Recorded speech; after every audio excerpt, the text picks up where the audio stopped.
Hey folks, Justin here. In this video, I'm going to give you an overview and a demo of a plugin I've written for XrmToolbox. But before we get into that, it'd be fantastic if you could hit the subscribe button and the thumbs up just to show me that you're liking the content that I'm giving you. All right, so the plugin is called Themer. No prizes for guessing that it's for managing themes. Now, what's a theme? A theme is the settings that are controlling some of the visual aspects of either Dynamics 365 or a model-driven app. So if we have a look on the right-hand side here, one of the main things that it controls is the banner color up here, which by default is a dark blue. And it also allows you to change the logo that's in the top left-hand corner.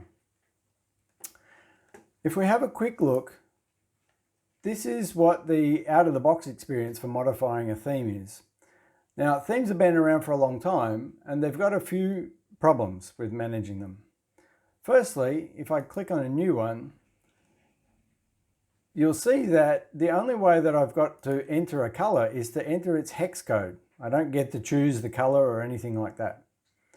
Secondly, we don't have the opportunity to export this. So we can't back it up once we've gone through and set all our colors. So we'd have to manage this with screenshots or something similar.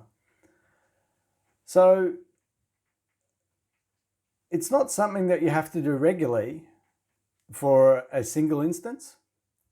But if you've got multiple instances and you want to move a theme from one to another, then you've got a problem.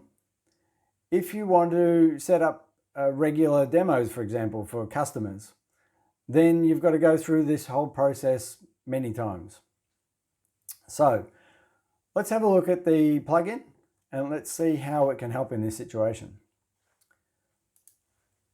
So I'll open up the Themer plugin here. Now I've already connected XrmToolbox to the instance we can see on the right hand side. So I can click on the download themes and it will load the theme information that Dynamics has loaded. So we can see here that we've got the blue, the default, and the orange themes available here. And it's just showing us what colors are available at the moment. Now, it's not fantastic practice to be modifying the default ones because if there's an upgrade or something, they may get overwritten.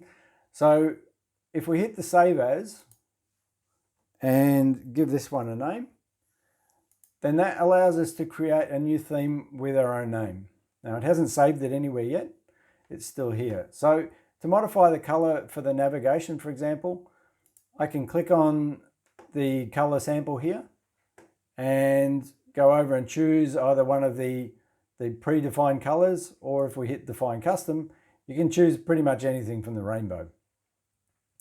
So I'll just choose this orange color here. And the other thing that we commonly want to do is set up a logo. So if I click in the navigation bar here, or the sample navigation bar, it'll actually allow me to go and choose a logo off the hard disk. And it'll pop it in there as a sample. And the other big thing is it's going to resize the image to the correct dimensions. Because to fit into that banner, it doesn't resize it by itself. It has to be saved in certain dimensions. So the plugin will look after that by itself. So all we need to do then, once we've got this set up, is we just hit upload. The theme's uploaded. And if we wait for an obligatory amount of time for Dynamics to do its thing, if we come across here and do a Control F5 to force a refresh, we can see that the banner color's changed and it's inserted the logo in the top left as well. So obviously we can go through and set up all of our colors. Once you've got your theme the way you want it, then you can save it to your disk. It'll save all of the settings into a JSON file, and then if you want to at a later time, you can load them and then upload them into Dynamics or your model-driven app. Now, there's one little Easter egg in here. Now, over time, this will be a little more obvious, but for the moment, what you need to do is you need to Control Shift. So hold down Control and Shift and click on the navigation bar color. Now you'll notice that nothing changes. We didn't get the color prompt. But as I move my mouse over things on the screen, you'll see that it's actually sampling wherever my mouse is to use as the navigation bar.